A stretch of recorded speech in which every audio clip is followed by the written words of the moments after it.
안녕하세요. 람보의 투자수야. 함께 책 읽기 참 좋은 주말입니다.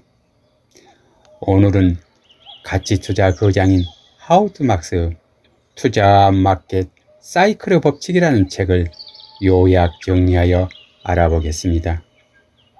이 책은 현재 상승 국면인지 하락 국면인지 어느 위치에 있는지 사이클을 이해하지 못하고서는 투자에 성공할 수 없고, 반드시 지금 사이클의 위치를 정확하게 이해하고 있어야만 투자에 성공할 수 있다고 알려주는 책입니다.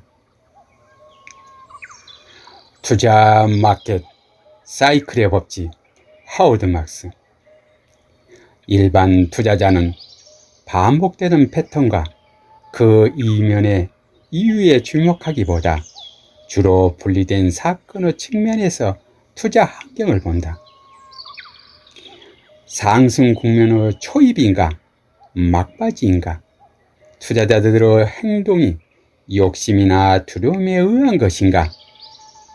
역사는 그대로 반복되지 않지만 그 흐름은 반복됩니다. 사이클은 분명한 시작이 없으며 절대로 끝나지도 않습니다.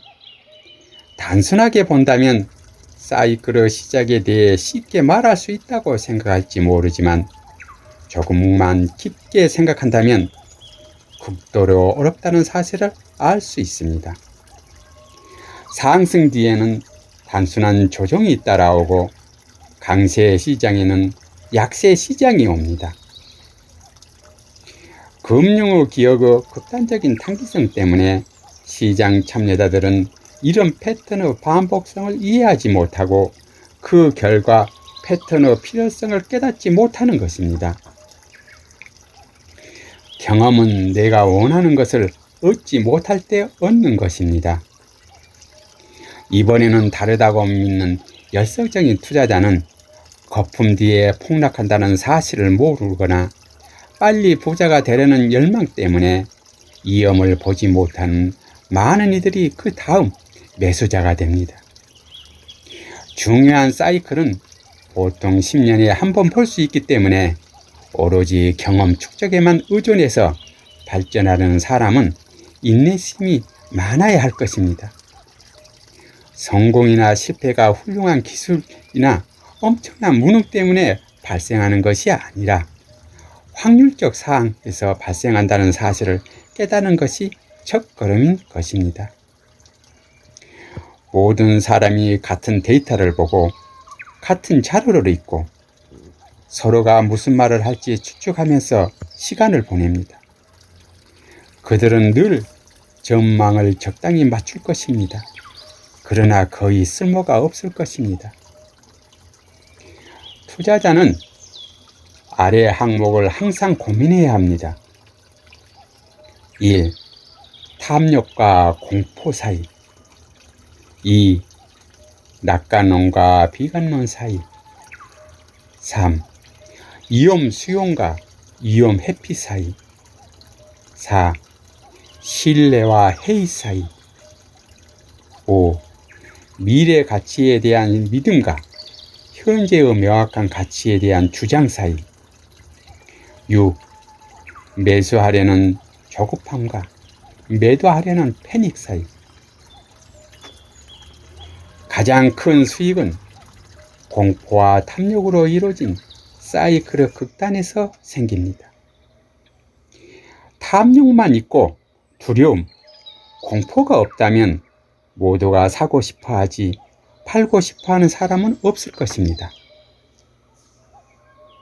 투자 마켓 사이클의 법칙, 하워드 막스.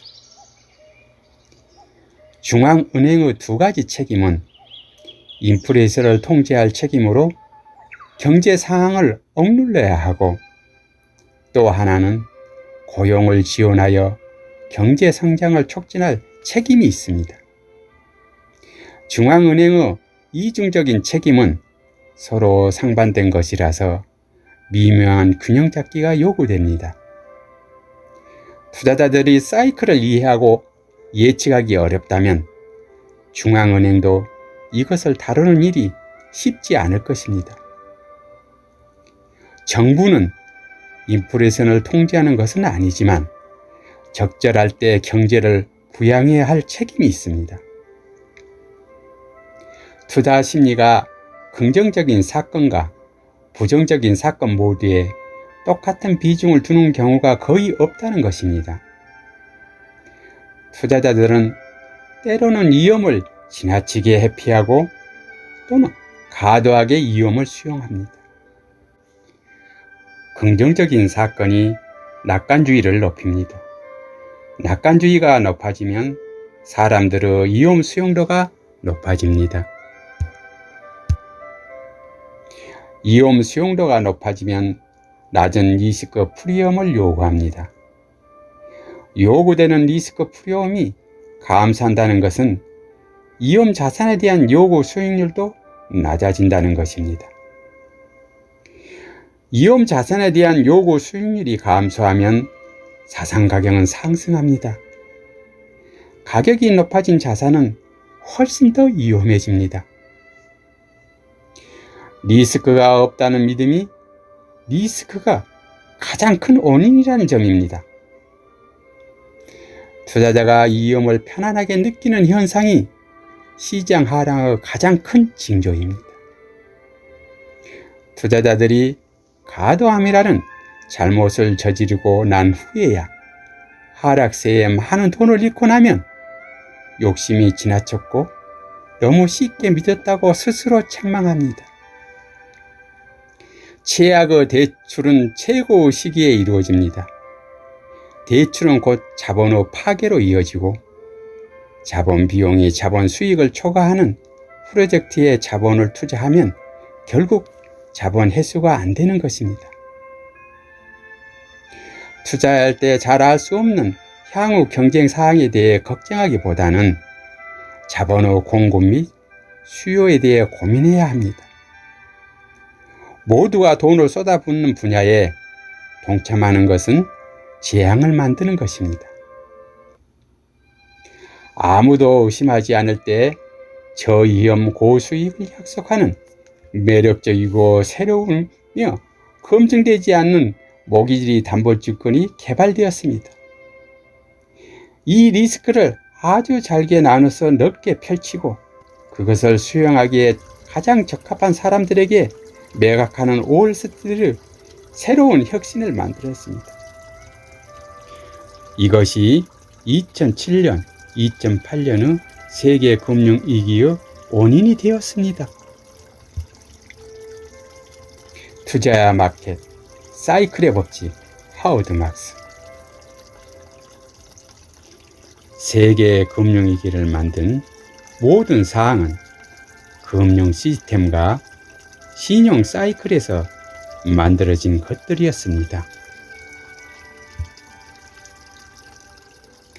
신용 완화는 자산 가격을 높이고 후속적인 손실을 가져오는 반면 신용 경색은 가격을 낮추고 엄청난 이익을 얻을 수 있는 기회를 가져온다는 것입니다. 신용 사이클을 닫히는 국면은 다른 어떤 요인보다도 더 저가 매수 가능성을 높여줍니다. 부동산에서 투자 이익을 얻는 사람은 프로젝트를 구상하고 착수하는 개발업자가 아니고 건설 자금을 빌려주고 하락 사이클에 개발업자로부터 프로젝트를 압류하는 은행가도 아닙니다. 이익을 얻은 사람은 오히려 어려울 때 은행으로부터 부동산을 매입해서 상승 사이클을 탄 투자자입니다. 긍정적인 사건과 강화된 심리, 투자의 요구 수익률 감소는 자산 가격을 상승시킵니다. 리스크가 없다는 믿음이 리스크가 가장 큰 원인입니다. 투자자가 위험을 편안하게 느끼는 현상은 시장 하락의 가장 큰 징조입니다. 투자자는 시장이 떨어질 때보다 오를 때 더 많이 투자하고 싶어 합니다. 이번에는 다르다는 말은 비즈니스 세계에서 가장 위험한 문장입니다. 남들이 실망하여 매도할 때 매수하고 탐욕스럽게 매수할 때 매도하는 것은 엄청난 용기가 필요하지만 보상도 가장 큽니다. 투자 결과를 결정하는 것은 무엇을 샀냐가 아니라 그것을 사기 위해 얼마를 지불하느냐의 것입니다. 투자자들은 나무가 끝까지 자랄 것처럼 행동합니다. 자신이 생각하는 무한한 잠재력에 돈을 지불합니다. 과대평가된 것으로 드러난 잠재력에 돈을 지불하는 것만큼 비싼 것은 거의 없습니다. 현명한 사람이 처음에 하는 일을 바보는 마지막에 합니다. 현명한 투자자는 아직 발견되지 않는 잠재력을 싼 가격에 삽니다. 자신의 한계를 알아야 하며 자기가 절대 틀리지 않는다고 가정해서는 안 됩니다. 거시적 미래에 무슨 일이 일어날지는 아무도 확실히 알 수 없다는 사실을 알아야 합니다. 투자 마켓 사이클의 법칙 하워드 막스. 늘 자기가 옳고 시장이 틀렸다고 가정해서도 안 되며 자신이 알고 있는 사실과 논리를 재검토하지 않고 계속 유지하거나 추가해서도 안 됩니다. 자만심은 금물입니다. 상승장에서 얻는 수익을 자신의 실력이라고 착각하지 말아야 합니다. 성공적인 투자는 반복되기 어려우며 이것은 성공적인 투자가 영속적이라기보다는 사이클을 따른다는 의미입니다. 하나의 성공은 또 다른 성공이 온다는 것을 암시하는 것보다 두 번째 성공의 가능성을 낮춘다고 할 수 있습니다. 많은 돈을 잃은 사람은 두 종류가 있습니다.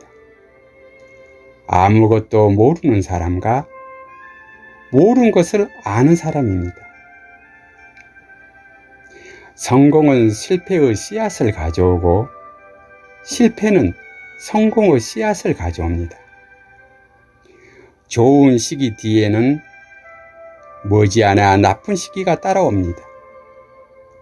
좋은 시기 자체가 종종 나쁜 시기를 만들어내기도 합니다. 역사는 그대로 반복되지 않지만 그 흐름은 반복됩니다.